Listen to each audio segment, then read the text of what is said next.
Hello and नमस्ते friends, welcome to our YouTube channel world report. आज हामीले discuss गर्न गइरहेको छ कि म्यारिजुआना, जसलाई हामीले लोकल्ली गाँजा, विड या हामीले पोटहरू यस्तो थुप्रै नामहरूले चिन्ने गर्छौँ, त्यो किन नेपालमा ब्यान भएर विश्वभरिमा यसलाई किन ब्यान गरिएको छ, यसलाई ब्यान गर्नुको पछाडि सरकार या विश्वको सङ्गठनहरूको के कस्तो हात रहेको छ, आज हामीले यो भिडियोमा डिस्कस गर्न गइरहेका छौँ। यो भिडियो मन परेमा लाइक, यो भिडियोलाई सकेसम्म जति सक्नुहुन्छ सेयर गर्नु होला। फाइन्डिङ रिजन्स वाइ म्यारिजुआना गाँजा ब्यान इन नेपाल। नेपालमा पहिला हाम्रो सिभिलाइजेसन भनेको हामीले पहिला हिस्ट्रीदेखि चेक गर्दाखेरि हाम्रो सिभिलाइजेसन भनेको विश्वको सबभन्दा पुरानो सिभिलाइजेसन हो। भनेपछि हाम्रो सिभिलाइजेसन नहुँदैदेखि अमेरिका यस्तो देशहरू भएकै थिएनन्। पछि तिनले युकेबाट इन्डिपेन्डेन्ट पाए, त्यहाँदेखि इन्डियाले इन्डिपेन्डेन्ट पायो, यस्तो तरिकाले भइरहे। तर हाम्रो सिभिलाइजेसन ओल्ड एज हो, तर हामीले जहिले पनि वेस्टलाई फलो गर्छौँ। वेस्टले कहिले पनि हामीलाई फलो गर्दैन, किनकि तिनीहरू आफ्नो कल्चरमा प्राइड लिन्छन्, आफू युनिक छन् भन्छन्। तर हामी चाहिँ जहिले पनि वेस्टकै पहाडी या वेस्टको कल्चरलाई हामीले फलो गर्छौँ।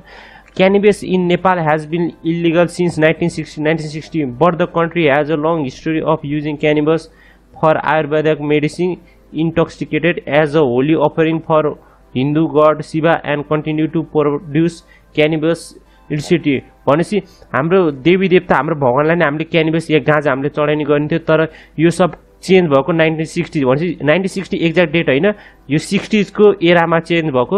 र यो चेन्ज हुनमा मेन मुख्य कारण भनेको रहेको छ उसको के अरे रक्सी, यानि कि लिक्वर प्रोडक्टहरूको। किनकि एउटा लिक्वर फ्याक्ट्रीमा हजुरले थाहा नै छ, त्यहाँको मान्छेहरूले रक्सी बनाउने बेच्ने गर्दाखेरि तिनले बहुत ट्याक्सहरू गभर्मेन्टलाई दिन्छन्। एउटा गभर्मेन्ट, एउटा जो पनि सरकार जहिले पनि पावरमा आउँछ, त्यसले जनतालाई के पर्मिस गरेको हुन्छ नि, त्यसले केही न केही डेभलपमेन्ट काम गर्छ, ब्रिज गराउँछ, रोड राम्रो गराउँछ। तर त्यसको लागि के चाहिन्छ, हामीसँग करेन्सी या पैसा क्यापिटल चाहिन्छ। तर त्यो क्यापिटलको लागि चाहिँ हाम्रो देशसँग कुनै पनि अरू जरिया छैन। हाम्रो देश जहिले पनि ट्याक्समै रिलायबल छ। जस्तै साउदी अरेबियासँग तेल छ, युकेसँग के अरे युएसएसँग टेक्नोलोजी छ, यिनीहरू तिनले सेलबाट तिनले रेभिन्यू आफ्नो गभर्मेन्टले पैसा कमाइरहेको हुन्छ। तर त्यस्तो हाम्रो गभर्मेन्टसँग त्यस्तो उस छैन। त्यही भएर हाम्रो गभर्मेन्ट जहिले पनि ट्याक्समै रिलाय गर्छ। ट्याक्समा सबभन्दा बढीहरूलाई थाहा नै छ कुनले ट्याक्स दिन्छ भनेपछि लिक्विड आइटम, चुरोटहरू हुन्छ नि, त्यही 18+ खाने आइटमहरू हुन्छ नि, तिनले हामीले गभर्मेन्टलाई धेरै ट्याक्स दिन्छ। त्यही भएर गभर्मेन्टले तिनीहरूलाई सब्सिडी दिन्छ र तिनलाई चलाउनमा, तिनलाई बढावा दिनमा प्रोत्साहित गर्छ। किनकि त्यहीँबाट ट्याक्स धेरै आउने हो र गभर्मेन्टलाई जहिले नि अर्कोचोटिको भोट पाउनको लागि तिनलाई पैसा चाहिन्छ। र त्यसको लागि चाहिँ तिनले गभर्मेन्ट र तिनले आफ्नो त्यो कम्पनीहरूलाई सबैलाई त्यो ट्याक्स कट दिएको हुन्छन्। अब liquor lobby does not want to let any alternative to alcohol grow which is better and safer. एउटा कुनै पनि व्यक्तिलाई हजुरले सोध्नु होला, त्यो व्यक्तिले गाँजा र रक्सी खानेमा त्यसले के भन्छ, कुन बेस छ, कुन खाँदा राम्रो हुन्छ र कुन शरीरको लागि राम्रो छ भने त्यसले जहिले पनि के प्रिफर गर्छ, गाँजा या म्यारिजुआना चाहिँ प्रिफर गर्छ। तर यो कुरा लिक्वर कम्पनीलाई थाहा छ, तर लिक्वर कम्पनीले यसलाई चाहिँ पब्लिक हुन दिन खोजेको छैन। किनकि यदि गाँजाहरू सबले घरै उत्पादन गरेर घरै आफैले कन्ज्युम गर्न लाग्यो भने यिनीहरूको बिजनेस डाउन हुन्छ र तिनलाई युज लसेसको उस गर्नुपर्छ सामना। त्यही भएर तिनले यस्तो तरिकाको ल गराउँछन् कि गभर्मेन्टले नै मान्छ र गभर्मेन्टले नै यिनीहरूलाई सेभ गर्नको लागि म्यारिजुआना इलिगल गराइन्छ।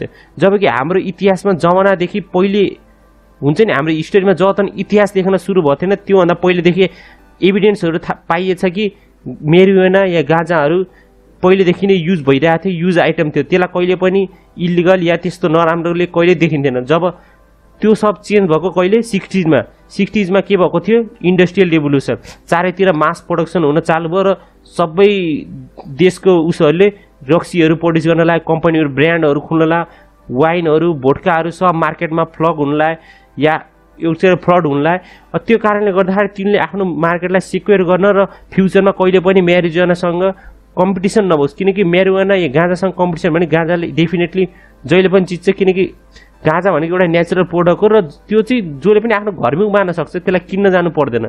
त यही कुरा लिक्वर कम्पनीलाई थाहा छ। त्यो लिक्वर कम्पनीले गभर्मेन्टलाई प्रेसर गरेर यस्तो ल बनाएको छ। Imagine if there is no ban on weed, one can buy seed from government nursery and it grow in his garden. भनेपछि त्यसले आफ्नो घरकै गार्डनमा युज गर्न सक्छ र यसले गर्दाखेरि लिक्वर बिजनेसमा एक तरिकाले तिनलाई लसको सामना गर्नुपर्छ। अनि यो फेरि गभर्मेन्टले पनि चाहन्न। किनकि यदि घरकै मान्छेमा एउटा घरमै गाँजा उमारेर तिनले कन्ज्युम गर्न लागेपछि गभर्मेन्टलाई ट्याक्स कलेक्ट हुन्न, ट्याक्स कलेक्ट नभएपछि गभर्मेन्टसँग क्यापिटल हुन्न, त्यसलाई खर्च गर्न। त्यही भएर गभर्मेन्टले कहिले पनि म्यारिजुआनालाई लिगल गर्नको पक्षमा कहिले पनि कुनै पनि गभर्मेन्ट हुनेवाला छैन। हाम्रो देशको उसमा कन्टेक्स्टमा हेर्दाखेरि अरू देशमा चाहिँ भइरहेको छ। सेकेन्ड रिजन फर ब्यान, यो चाहिँ सेकेन्ड रिजन के छ भने चाहिँ यो अमेरिकाको एङ्गल चाहिँ युएसए। हल्ला थाहा नै छ युएसए विश्वको सबभन्दा धनी देश र सबैको ड्रिम कन्ट्री होइन युएसएलाई चिनिन्थ्यो। र युएसएमा हाम्रो देशको मात्रै नेपालको मात्रै होइन इन्डियाको मात्रै होइन मेक्सिको पनि धेरै जस्तो मान्छेहरू त्यहाँ जान्थे। र अमेरिकाले के बुझेको थियो भने एउटा रेसिजम जस्तो हुन्छ नि, मेक्सिकन अमेरिका आएर बस्दाखेरि तिनले धेरै विडहरू आफ्नो कोकेनहरू, हल्ला थाहा नै छ मेक्सिकोमा धेरै इलिगल कोकेनहरू यस्तो कार्टेलहरू या तिनको ग्याङहरू धेरै छन्। त्यस्तो तरिकाले अमेरिकामा आएर तिनले त्यही गाँजाहरूको उत्पादन गर्ला, त्यही कन्ज्युम गर्ला र त्यहीँको अमेरिकन मान्छेहरूले पनि गाँजाहरू खानलाई। त्यो गाँजाहरू खानलाई चाहिँ के भन्छ त्यहाँको लिक्वर बिजनेसले हिट खायो कि त्यहाँको लिक्वर बिजनेस घट्यो। त्यो घट्ने बित्तिकै अमेरिकाले के बुझ्यो भने चाहिँ हाम्रो कम्पनीलाई बचाउन र हामीले प्रफिट कमाउनको लागि हामीले यो गाँजालाई इलिगल गराउनुपर्छ। किनकि अब मेक्सिकन आएर त बसिसके, नागरिकता पाइसके, त्यिनलाई त्यतिकै नखा भने त कोहीले खान्न। त्यही भएर तिन सबलाई एउटा लिगल प्रोसेसबाट ब्यान गरिदिने म्यारिजुआनालाई। त्यो ब्यान भइसक्यो। त्यो भनेको in 1961 under the pressure of America UN recognise marijuana ganja as the synthetic drug like cocaine and युरेन। 1961 मा युएनले चाहिँ के गर्यो भने चाहिँ म्यारिजुआनालाई चाहिँ सिन्थेटिक ड्रगमा क्याटेगराइज गर्दै। अब सिन्थेटिक ड्रग भनेको के भन्न सक्नुहुन्छ, यसको इक्जाम्पल त कोकेन र हिरोइन। तर सिन्थेटिकको रियल मतलब भनेको केमिकलवाला ड्रग भनेपछि केही न केही केमिकलको मिसाडबाट एउटा दुईवटा कम्पाउन्डहरूलाई मिलाएर बन्ने ड्रगलाई सिन्थेटिक ड्रग भन्छ। तर गाँजा रियलमा सिन्थेटिक ड्रग होइन, किनकि नेचुरल हो, यो नेचरमै उत्पादन हुन्छ र यसलाई केमिकल कसैको जरुरत छैन, यो सिधै नेचरबाटै कन्ज्युम गर्न मिल्छ। हल्का त्यसको प्रोसेस हुन्छ तर त्यो प्रोसेसमा कुनै पनि केमिकल या बाहिरी चिजको मिलावट नेसेसरी हुँदैन। But technically ganja was not produce using chemical, it's grow naturally. अब यो भनिसके। अब यो दिनसँग चाहिँ अमेरिका एउटा क्यापिटलिस्ट कन्ट्री भनेपछि अमेरिकामा एउटा पुँजीवाद सरकार जस्तै हुन्छ। त्यो सरकार हुँदाखेरि त्यहाँ चाहिँ प्रफिट नै ठुलो कुरा हो भनेपछि त्यहाँ आफ्नो कम्पनी आफ्नो लिक्वर बिजनेसहरूलाई अमेरिकाको थुप्रै ब्रान्डहरू छ, अमेरिकन भोडकाहरू त्यस्तो। त्यो आफ्नो कम्पनीलाई बचाउनको लागि अमेरिकाले आफ्नो देशमा त गाँजा ब्यान गर्यो, तर त्यो गाँजा ब्यान त्यो हल्ला थाहा छ 60तिर हाम्रो काठमाडौँमा हिपिजहरू भनेपछि अमेरिकाको आवारा केटाहरूको र केटीहरूको एक तरिकाको जुमकट हाम्रो देशमा भइसकेको थियो। काठमाडौँमा पहिला हिपी सिटी, वर्ल्डमा सबै धेरै मान्छे गाँजा चाख्नलाई पहिला कहाँ आउँथ्यो काठमाडौँमा। त्यो काठमाडौँमा आउनुको कारण के थियो भनेपछि अमेरिकामा इलिगल भइसकेको थियो। अब अमेरिकामा त इलिगल, अब त्यो मान्छे फेरि यता आएपछि त पैसा यता आउने भने अमेरिकाले त्यो पैसालाई नै रोक्नको लागि के गर्यो भनेपछि अब युएनलाई म्यारिजुआना पनि एउटा इलिगल बनाइदियो। अब कुनै पनि देशले युएनको खिलाफ जान सक्दैन। जति हाम्रो देश त अब बहुत सानो कन्ट्री हो, हाम्रो इकोनोमी सानो हो, हामी युएनको खिलाफ जान सक्दैन। किनकि एकचोटि युएनको खिलाफ गयो बित्तिकै युएनको स्याङ्सन लाउने बित्तिकै हामीले बाहिरी दुनियाँसँग ट्रेड गर्न मिल्दैन, कुनै पनि रिलेसन राख्न मिल्दैन, कुनै पनि हात हतियार किन्न मिल्दैन। यस्तै कारणले गर्दाखेरि हामीले चाहिँ म्यारिजुआनालाई चाहिँ इलिगल गराइदियौँ हाम्रो देशमा। तर हाम्रो देश सँगसँगै अहिले इन्डियाले पनि गरायो। त्यतिखेर इन्डियामा कसको सरकार थियो नि, राजीव गान्धीको सरकार थियो होला। राजीव गान्धीको सरकारले नि अमेरिकाको प्रेसरमा आएर तिनले नि म्यारिजुआनालाई इलिगल गरिदियो। र त्यसले गर्दाखेरि अब बाहिरी मान्छेहरू नेपालहरू आउने भएन र अमेरिकाको मान्छे अमेरिकामा बसेर तिनीहरूले जे प्रड्युस गर्छन् तिनीहरूको देशमा त्यही कन्ज्युम गर्छन् भनेर यो अमेरिकाको एउटा प्लान हो। र अमेरिका यसमा ल 100% नै कामयाब भइसक्यो। अब why Nepal always follow the यो कुरा हामीले थाहा छ, हाम्रो सरकारले नै फलो गर्छ र हाम्रो देशको जनताले नै फलो गर्छ। हाम्रो देशमा कुनै फिल्म बनेछ या फिल्म आएको छ भने हामीले त्यो हेर्दैनौँ, जबकि विदेशको फिल्महरू छ नि, विदेशी फिल्म हलिउड हो नि, हलिउडलाई हेर्छौँ। किनकि हामीले हाम्रो देशको कलिउडलाई कहिले चान्सै दिन्नौँ। अहिले एउटा कुरा जब त हामीले चान्स दिन्नौँ, हामीले हेरिदिन्नौँ, तब त त्यो हाम्रो त्यो कलिउडले नि आफ्नो इन्डस्ट्रीमा धेरै तिनले नयाँ कलाकारहरू हायर गर्न सक्दैन र धेरैको नाटक गर्न जान्ने मान्छेहरूले नि यसलाई एउटा यस्तो करियर प्रिफर गर्दैनन्। त्यो प्रिफर गर्दा के हुन्छ भने चाहिँ हामी जहिले नि वेस्टतिरै फलो हुन्छ, वेस्टकै ड्रेसअप, वेस्टकै सबै कुरा वेस्ट गर्छ। अब यहाँ तिमीले in 1973 Nepal cancelled the licence of all cannabis shop dealer and farmer under the pressure from the United State भनेपछि 1973 मा इलिगल त भएको थियो, त्यो युएनमा भएको थियो। तर हाम्रो देशले कहिले ठ्याक्कै इन्ड गरिदियो लाइसेन्सहरू बाँड्न नि। अब पहिला पहिला सबैलाई काट्दियो र थोरैजनालाई लाइसेन्स दिन्थ्यो, थोरैजनाले यो सब गर्नुपर्थ्यो। तर 1973 मा चाहिँ पुरै क्यान्सल गरिदियो। केसको प्रेसरमा युनाइटेड नेसन। अब यो युनाइटेड नेसन प्रेसर के थियो मलाई अघि नै भनिसकेँ होला। And the international committee however the personal cultivation and use were unaffected and cannabis commercial continuity illicit भनेपछि हाम्रो देशमा चाहिँ हाम्रो देशको नागरिकहरूले त खान्छन्, तर अब हामीले बाहिर सेल गर्न सकेनौँ। अब त्यो सेल नगर्दा हाम्रो देशको पहिला अहिले त होइन, पहिला जमानामा चाहिँ जसले कल्टिभेसन गर्थे, जसले इन्भेस्ट गर्थे तिनलाई घाटा भयो, सरकारमा पनि प्रेसर भयो कि हामी एउटा इन्डिपेन्डेन्ट कन्ट्री भएर नि हामीले अरूको देशको दबाबमा आएर हाम्रो देशको ललाई चेन्ज गर्नुपर्ने। अब यो त भयो उसको कुरा, तर इकोनोमी चाहिँ के छ त? अब यो मैले भिडियो बनाउनुको मेन कारण भनेकै आज यो कि हाम्रो देशमा इलिगल त भयो, तर अहिले अमेरिकाले नै लिगल गरिरहेछ। अमेरिकाको बहुत धेरै स्टेटमा लिगल भइसक्यो। सेन्ट्रलबाट कुनै पनि अर्डर आएको छैन, तर अमेरिकामा स्टेटहरूले आफ्नो ल आफै गराउन सक्छन्, तर धेरै जस्तो स्टेटहरूमा तिनीहरूले लिगल बनाइदिइसके। The global total cannabis market regulated at illicit is estimated to be 330 भनेपछि विश्वमा एक वर्षको टोटल रेभिन्यू कति निकाल्छ यसले? 344 बिलियन US डलर। अहिले जस्ट इमेजिन गर्नु कि हाम्रो देशको टोटल इकोनोमी भनेको कति रहेको छ? 30 बिलियन डलर, जबकि गाँजाको मात्रै विश्वमा व्यापार कति छ? 344 billion dollar.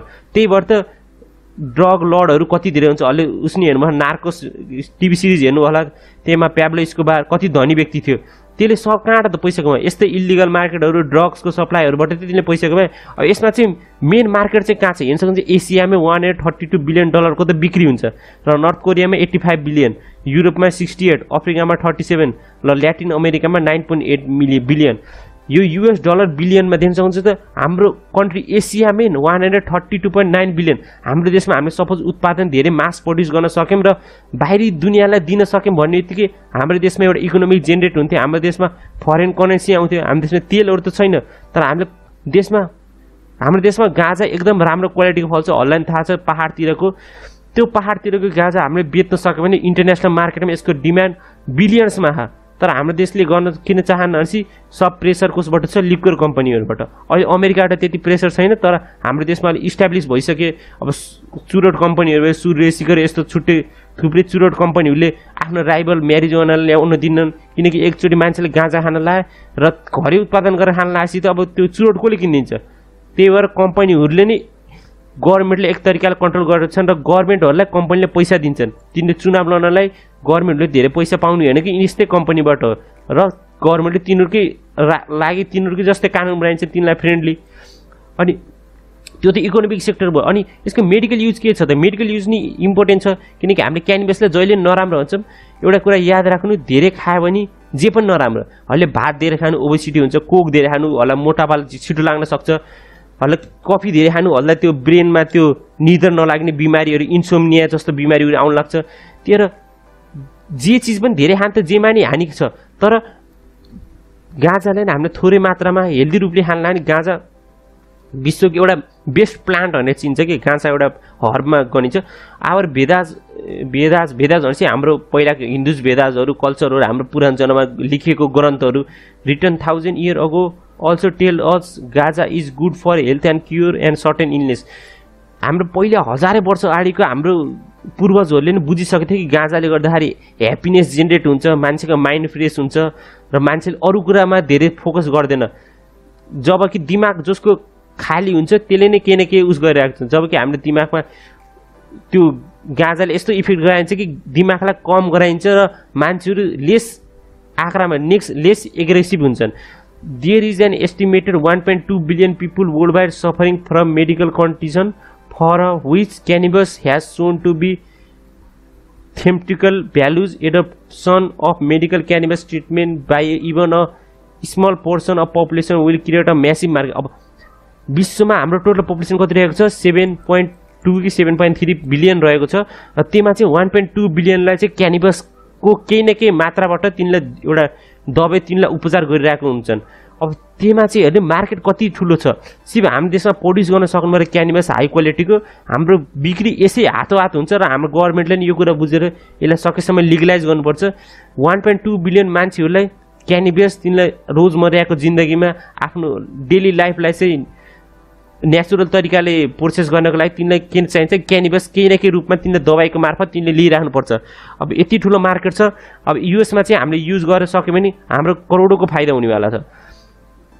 Why we should stop. अब यो चाहिँ मैले इम्पोर्टेन्ट कुरा मैले हजुर भ्युवरहरूलाई पनि भन्न चाहन्छु कि we should stop blindly following west. हामीले चाहिँ वेस्टमा जे भन्छ, वेस्टले जे कुरा राइट छ त्यही कुरा राइट भन्ने हाम्रो एजुकेसन सिस्टममै हामीले त्यस्तै पढिरहेको छौँ कि इङ्ग्लिस आर बेस्ट भने जस्तो तरिकाले।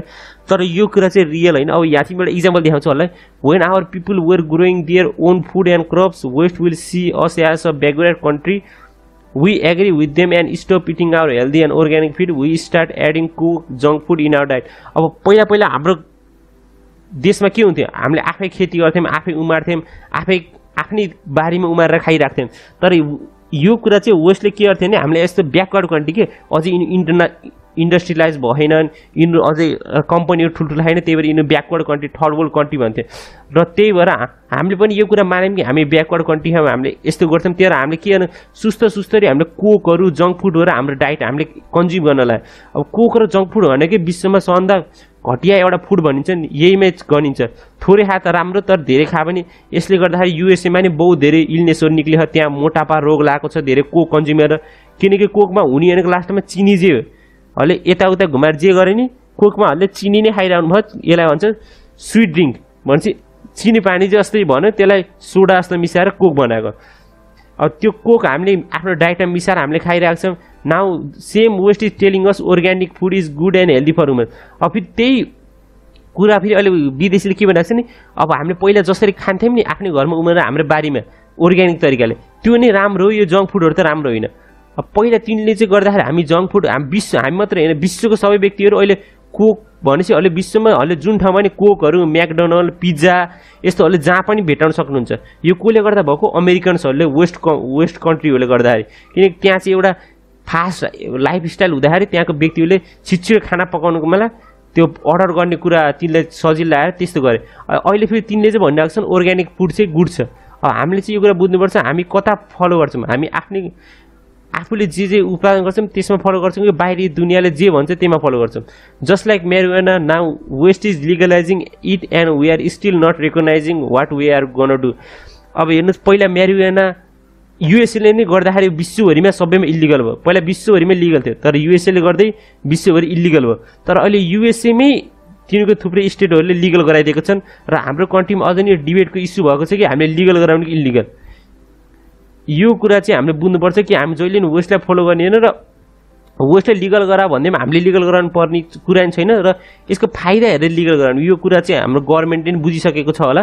अब कुन कन्ट्रीले चाहिँ लिगल गराएको छ यहाँ तिमी देख्न सक्नुहुन्छ, countries where weed is legal. First country रहेको छ विश्वमा उरुग्वे।